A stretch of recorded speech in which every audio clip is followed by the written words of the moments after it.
Welcome back, ladies and gentlemen, to what will be our sort of final video for our main modules, and we're going to talk a little bit about supplements.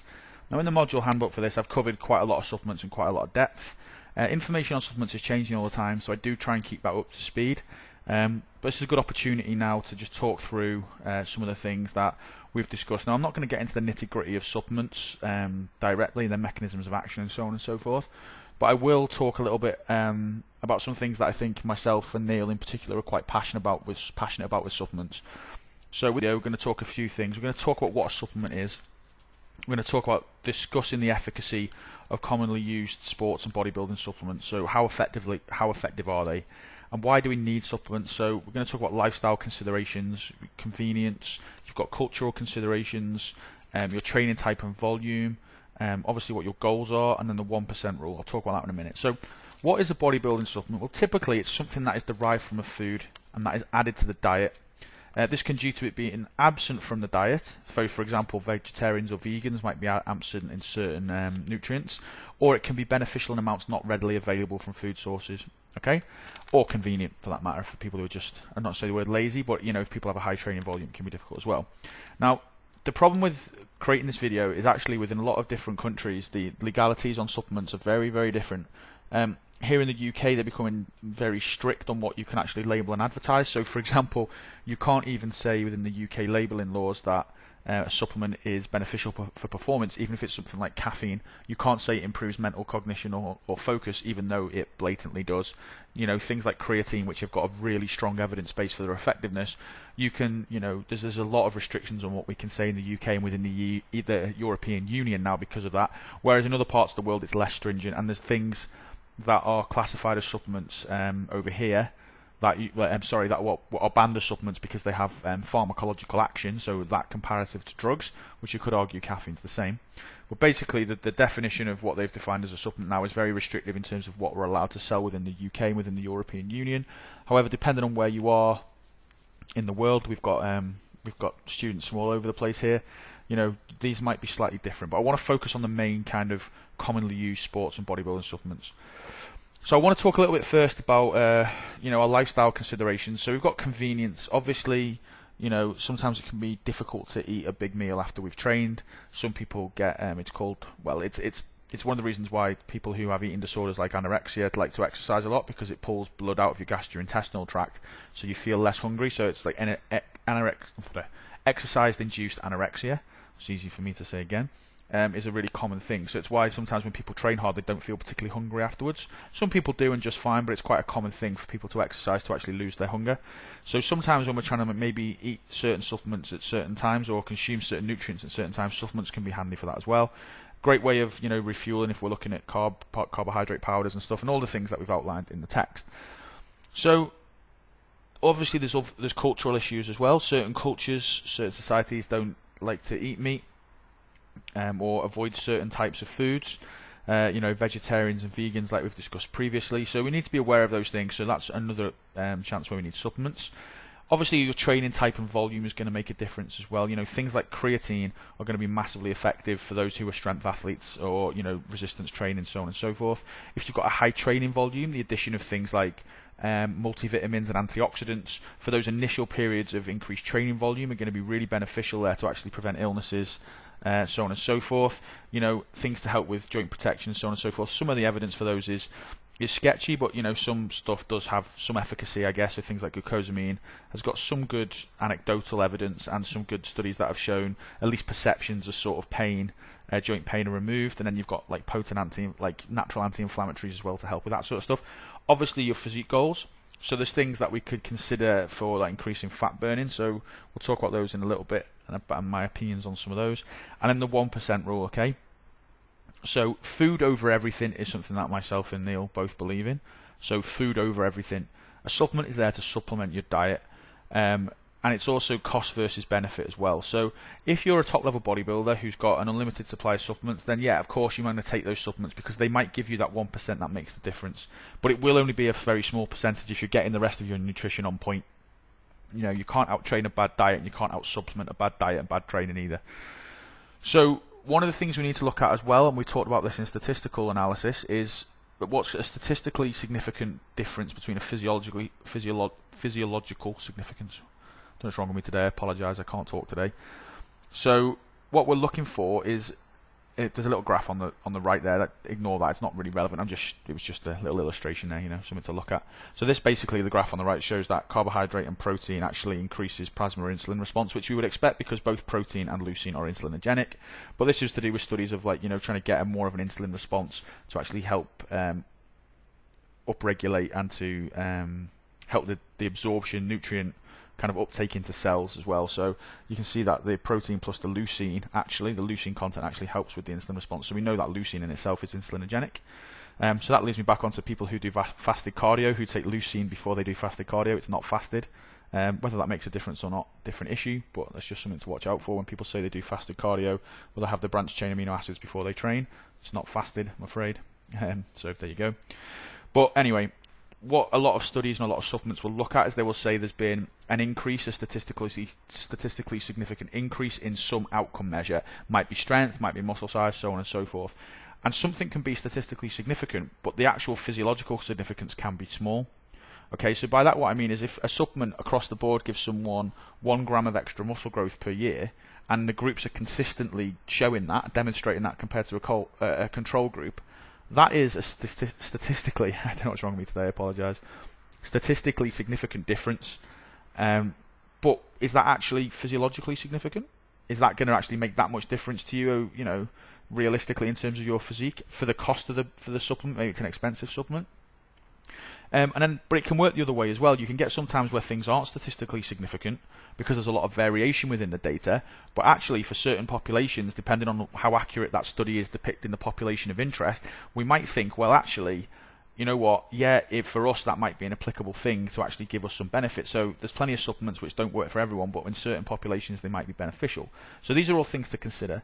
And obviously then there's the placebo effect. If people are paying for something, they're more likely to adhere to their training, they're more likely to put their energy into the gym and into the diet and everything else and get those benefits. I think a lot of the supplements that are out there don't give you get good reviews. Some of them are very good, but I'd say a vast majority of the supplements that are actually out there, they tend to work on this placebo effect, by which it's the same with having a coach or a trainer. It's not like you can't do it yourself. It's the fact that you have some accountability and you're actually paying for a service means that the client is going to be accountable to you as a coach, and therefore because they're paying for a service, they're going to adhere to their diet, they're going to do their training because they don't want to let you down, even though they're quite happy to let themselves down.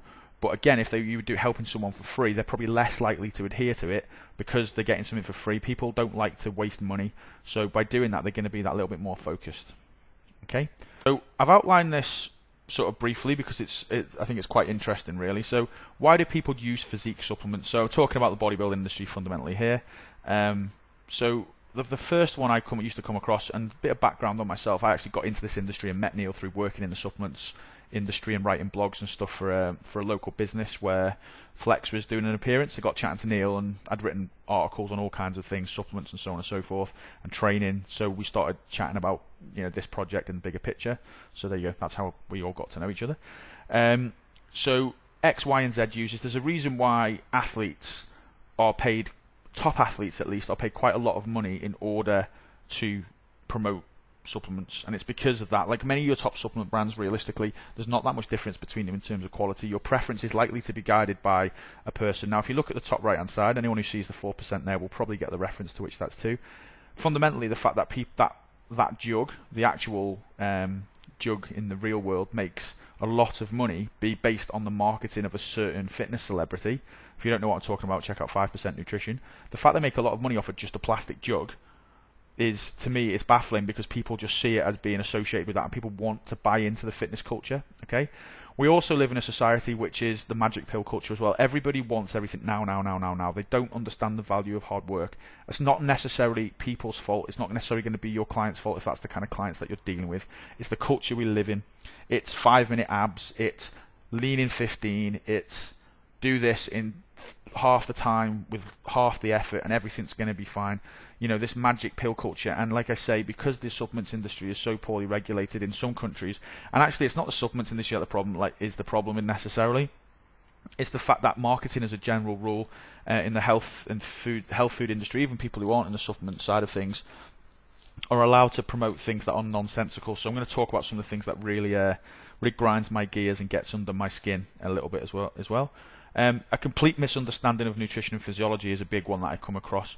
But you ask people why they use a supplement, and they'll give you some hodgepodge kind of example of what it is, or some person has suggested it to them who's really big, and therefore they don't have a basic grasp of how the body works, about hormone regulation, so on and so forth. So things like people who try to affect the alkalinity of their blood through their diet. It's like if your blood alkaline levels changed and your diet could influence your blood alkaline levels, you would die very quickly, okay? Your body's in a very well regulated state. It doesn't need you to have lemon juice or do this or do that to actually keep your blood alkaline, okay? Yes, you can affect urine alkalinity, but that's just your kidneys doing and liver doing its job to actually remove those things out of the body. So your body's fine as long as you don't overload it with things that are potentially harmful. Your body, your liver can do the detox stuff just fine. So anything that's detox, generally as a sideline, it can be a bit misleading. Yes, you can do things to support liver and kidney function, which can be beneficial for bodybuilders for obvious reasons, but fundamentally leave those sort of things alone. And like I say, but some people are beneficial in the correct. Some are beneficial in the correct in circumstances or correct context. So creatine is beneficial for a vast majority of people. Yes, creatine monohydrate is the sort of the daddy, but certain people have digestive issues. There's other types of creatine which are slightly more water soluble, which again increases their effectiveness for certain populations, but creatine monohydrate is fine for both. Things like whey proteins, they're beneficial in the correct circumstances. Things like using multivitamins, if you do struggle to eat enough of a variety of foods, they're beneficial, especially in dieting, in the correct circumstances. And the final reason, which I think is linked to the first and second points on this, is desperation. A lot of people who use things like these meal replacement products, which are terrible quality nutrients, formulated terribly, and with and overpriced.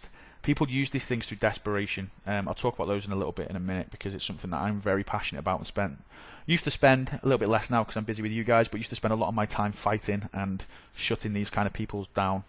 Okay, so supplements. This has got a big tick next to it because I'm going to talk about things that work, okay? So I'm going to talk about macronutrients. So anything that's going to replace macronutrients can be beneficial. Again, it's a supplement, it's a food source. Whether you need them or not is dependent on your diet. So things like protein, whey protein, casein, so on and so forth, they're going to have those benefits for vegetarians and vegans. Having proteins that provide a complete profile of amino acids, having that with added leucine and stuff as well, which they're going to be missing from the diet, is going to be beneficial. Carbohydrates for refueling and they're helping protect muscle tissue, great again. And fatty acids, again, this might not seem like an obvious one if we've got fat in our diets, but for example, myself, I don't particularly like fish, so or oily fish in particular, so I'll tend to have fish oils again in sort of stipulated doses. So things like that are fundamentally foods that you might be deficient in because you have certain food aversions or cultural issues or lifestyle changes. Then those are things that you need to watch out for. Ergogenic, things that work. Caffeine, we all love caffeine. It's the world's most popular drug for a reason. It elevates mood. I think I've described the mechanisms behind this in the book, but fundamentally, to recap, basically when your brain runs off as glucose, one of the byproducts of that is this AMP, which is adenosine monophosphate. When the adenosine monophosphate binds to receptors, that signals the brain to show there's a level of fatigue there. And what caffeine does is it competitively binds to those things to stop the signals telling you to be tired, but you need more and more caffeine to do this over time. So you should always give caffeine a little break every few weeks. So if you're going to use it regularly, use it on maybe the days where you need it. Don't just get into the habit of using it all the time. Like I've said, creatine, it works. Tons of research backing it in all kinds of sports. And obviously vitamins and minerals as well. Again, if you've got a good balanced diet full of a variety of fruits and vegetables, you shouldn't have an issue with this. But there will be times, like I say, during dieting where maybe you are going to be deficient of food groups, or maybe you've got clients who are just terrible at eating fruit and vegetables. So a good multivitamin will be beneficial. Things like calcium for females, and particularly to help preserve bone, especially if they're going to load the bone, especially as they get older in age, things like that are going to be beneficial. A lot of women in particular seem to suffer with iron deficiencies as well. So, things like getting blood tests and stuff, if you've got any sort of clients with health issues, are going to be able to give you some insight to that as well.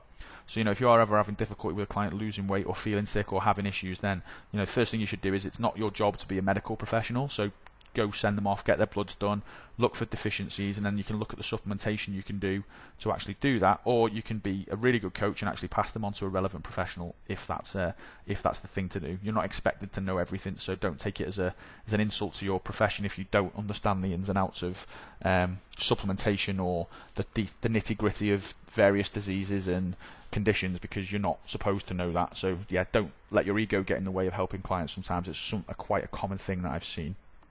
Okay, so supplements, I put a question mark next to these because some of them might be beneficial. So D-aspartic acid will boost testosterone levels naturally. However, it will do it in over a very short period of about 2 weeks. So it's a really good thing to cycle if you've got natural athletes who are dieting, or for natural athletes who want little bursts in testosterone. What this actually gives you in terms of performance and stuff is a little bit difficult to ascertain, but it does raise testosterone. So it's something I would say, yeah, if you want to give it a go, give it a go. It's not going to do you any harm. Bulbine is another testosterone booster. Now, in animal studies, I'd be very careful with bulbine because it seems to have actually some quite It seems to have some quite anabolic effects, but also kind of androgenic, almost steroid-like effects as well. So please, if you are thinking of using something like bulbine, go and read around it. There's Tribulus, there's Longjack, there's loads of stuff like that, which, to be honest, I've never seen any real evidence for. So the ones that are asterisks are things that have got some proposed benefits on testosterone. So the other one is grapeseed extract as well, that's GSE. So that might have some effect on testosterone.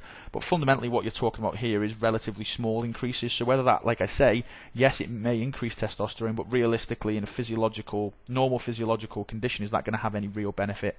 Maybe not. But in terms of periods of dieting, when maybe you're not getting the right amount of fats in the diet to support testosterone production, for example, or the body's under stress, these things might be worth giving it a go in those situations, but I wouldn't put too much weight on them.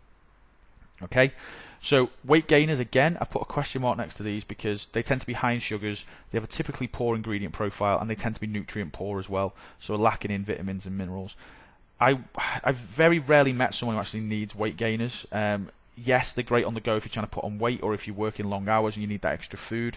But like I say, food before everything else. So like I said, the question mark next to these is that it's really, does the person need it, or is it just laziness in their diet, okay? Because you're going to potentially be missing out on your micronutrients as well as having probably a diet that's way too high in sugars and other stuff, and probably not the right kind of protein sources. Don't get me wrong, the top supplement brands out there do have some good weight gainers where they actually keep their sugars lower and maybe use lower GI carb sources and good sources of fats.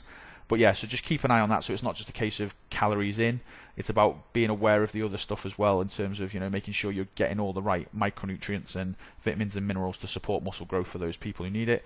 Weight loss, okay? Conjugated linoleic acid, I've described how that's meant to work in the module book, I think. Again, there's no real evidence for it in humans, doesn't really work. L-carnitine. Now, I haven't put an asterisk next to this one because, again, it seemed to work well in animal studies, but in terms of human studies, not so much. However, there's some more research coming out now, and I've always been a bit on the fence with L-carnitine. I've written articles where I've been in favour of it, and I've written articles where I haven't. One of the beauty of being a scientist is that you can reevaluate the evidence. Maybe do some reading about L-carnitine tartrate, okay? So L-carnitine tartrate, T-A-R-T-R-A-T-E. Okay, some research coming out about that, which actually shows that it might give you some performance benefits and some fat loss benefits as well. But like I say, again, it's very preliminary research, so go and read up on these things. On that note, if it's in the module handbook as well, but most of this information, because it is a very complete source, and if it's something you don't use, you should, is examine.com. So that's examine.com, okay? It's a independent supplement review site that's reviewed by scientists, by very knowledgeable people. So they look at all the effects these supplements have, where their evidence comes from in animal studies, how they apply to human studies, and so on and so forth. Then obviously raspberry ketones. I don't know why this seems to get such credence. I've never seen anything mechanistically why it would be beneficial, apart from the fact it's got the word ketone in it, and ketone seems to be associated with fat loss because obviously it's to do with fatty acid metabolism. So yeah, from my point of view, it's an absolute tosh. And then caffeine is known to actually initiate weight loss. It works, but only again in short periods, because caffeine produces an adrenal response, and adrenaline, as we know, liberates fatty acids, but you've still got to use that fuel. But caffeine will actually help with weight loss. It's been shown to do that as well. So caffeine gets a thumbs up for short periods, but like I've said, your body will get accustomed to that fairly quickly. So we're going to move on now to the thing, what I put a cross next to, okay? So the things I don't like about the supplement industry, in particular supplements, okay? So it's ugly science and ridiculous claims. I'm always skeptical when I see the results of a study performed by a particular company and then the study is funded by them as well. So there's a thing called fishing for results. So what they will do is they will test 1 million outcomes. So they'll do these studies, and they're legitimate scientific studies. But the fact of the matter is, when we think about our probabilities, there's a chance, the 5% chance, even in a good study, that you're wrong by accident. So if you test 100 variables, okay, the chances are you're going to get 1 or 2 that are, especially if the experiment isn't very well designed, you're going to get 1 or 2 outcomes that are significant that might not be, just by the law of odds, okay? So that's why we need to be careful when we look at science, because we need to understand how good the science actually is. So this is called data mining or data fishing. So in some situations that can be beneficial. If we don't really know what the benefits or something are going to be, what we need to do is use that data to then define or design other experimental hypothesis where we can really then target that outcome, okay? So a lot of people will use this ugly science, and then when they do, if they do find results, it's things like, like 400% increases in testosterone, and it's the ridiculous claims element of things, which actually takes some good products. I'm not going to name names on this, but there's one particular brand which is really good for actually producing really good products with a lot of scientific basis, but then their marketing, from my perspective, and a lot of people who are relatively educated, actually would put people off buying those products because the claims are so ridiculous. Okay, so the next thing is nitrogen and amino spiking. So this is the addition of cheap amino acids to increase the apparent protein content. So we know about amino acids now, we know about quality amino acids, we know about things like leucine. What a lot of companies might do, not a lot of companies, some companies, well, it depends who you listen to, what they will do is they will add amino acids to them, because what they do is check, when they're checking for a protein content, they don't check for specific amino acids generally, so they just check for the nitrogen content, because obviously protein is very is very dense in nitrogen, so they check for the nitrogen content and use that to calculate the protein, okay? So if a product doesn't give you a full amino acid protein breakdown, so it doesn't give you a list of what amino acids are in it, and that's not a reputable company, I would generally steer clear, okay? Smaller brands or brands from countries that are less well regulated, are notorious for having well underdosed protein, maybe more sugars than they should have in them from what they advertise, and like I say, the addition of cheaper amino acids to actually increase the apparent protein content. And the ugliest of the ugly, it's something I would advise you. The temptation, and this has happened, I know trainers who do this, the temptation as a trainer or a coach is, if times are hard, is to push things like, and I'll name them by brand because I don't care, realistically, things like Herbalife, and the temptation is there because you have a client base you can push these things onto, and it's an easy way to make money. But if you do this as a coach, you might make money in the short term, but I guarantee you eventually you will lose your reputability within the industry, okay? As tempting as it might be to make a bit of extra cash on the side, please don't do it. These are most of these are pyramid selling schemes, which are in some countries illegal. They have false legitimacy because of clever marketing, so they associate themselves with sporting people or athletes, and they'll use that as a relative kind of frame reference to say, well, this healthy person or sports person uses this, so it's obviously healthy. Well, McDonald's sponsors the Olympics, Coca-Cola sponsors the Olympics. Not saying they're inherently unhealthy foods, but they're hardly an advert for a healthy lifestyle, are they? As part of a calorie-controlled and healthy and active lifestyle, they're not an issue. But disclaimers and all that stuff. But it's hardly an advocation of whether something's good for you or not. Why I have an issue with them is because they prey on desperation, like I've said before. They're damaging to health, metabolism, and they are unmaintainable. You will notice with a lot of these products, the first thing they will do is they will only show you pictures of people within their first 2 or 3 weeks of using it, generally. Okay, why is that? Because in that first 2 or 3 weeks, people are going to be losing weight very quickly, so they're going to be happy to do that. They're going to be losing bloat. So a lot of what you'll see on these pictures isn't fat loss, it's losing bloat because they're changing their diets. And fundamentally, any weight loss they get, like I've said before, is to do with glycogen storage. So yes, you will be losing fat, but if you put someone on a 900 calorie diet, which is nutrient deficient, they're going to lose weight, they're going to lose fat, they're going to lose glycogen. Because of that, they're going to lose water, because we know that water attaches to glycogen in the muscle, so that a lot of that initial weight loss is going to be due to glycogen and water as well. But the real danger of these things isn't just that they're going to lose fat and it's unmaintainable, it's the fact that they're so low calorie, they're going to affect their thyroid function, so you're going to get these big rebounds when people do fall off the diet because they don't understand why, and then you get back to square one or even worse. So people, when they regain weight, tend to regain it more. So this is scientific fact. When people diet, I'm talking normal, regular people, not bodybuilders who can control their intake. They diet, they fall off, they feel guilty, they eat more calories, or they think they're eating the same calories as they were. Their metabolism is lower, so therefore they gain weight quicker. Okay. They're also damaging to health because these things encourage such a low calorie deficit that they're actually you're not just going to be losing fat, you're going to be losing muscle tissue as well. Okay, it's a really dangerous thing, particularly for women who tend to buy into these things a little bit more. Not because I blame women particularly, but because I think, society is a lot more pressured on the way that women look. And, it seems to be acceptable to target women through these marketing things. You only have to look at how many celebrity female fitness videos and so on and so forth there are for women that do not apply to men. You don't have that same market pressure. It's a shame, but that's the way it is. So we need to be aware of this with our clients and have the tools to explain to them why what they're taking is, and pardon my French because I don't like to swear, but it's a bag of shit. And the thing is, even when they do say they're high in protein and so forth, we've discussed this. We need to be aware of what the protein quality is as well. We've talked about protein quality. I can't hit that home enough. Okay, so please, like I say, don't be a part of this. If you are a part of these sort of things and you don't understand what they are, I would advise you now. You may ignore me. I'd advise you, if you do sell this sort of stuff, to get out while you can, because ultimately it will damage your business in the long run. I've seen it time and time and time again. So with that said, and that little rant over, as you can tell, that's a subject I'm quite passionate about. So, I do believe that supplements can have their advantages, but I do think that there are some people out there who are unscrupulous, who are looking to capitalize on people's weaknesses and desperation. That's something I can't advocate. Okay. So, well, that's it for this module video. This was short and sweet. I know it was, but like I say, there's a lot of supplements out there. Couldn't really get into the main actions of them as I wanted to, and like I say, I've described most of those actions pretty well, I think, within the module handbook. Any supplements you are interested in or want to know about, go to examine.com.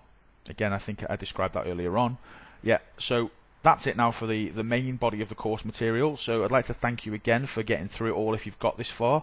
Hope you've learned some things from it. Hope it hasn't all been too detailed sciencey, and you've actually managed to take some practical points away from this, or maybe change your thinking on some things.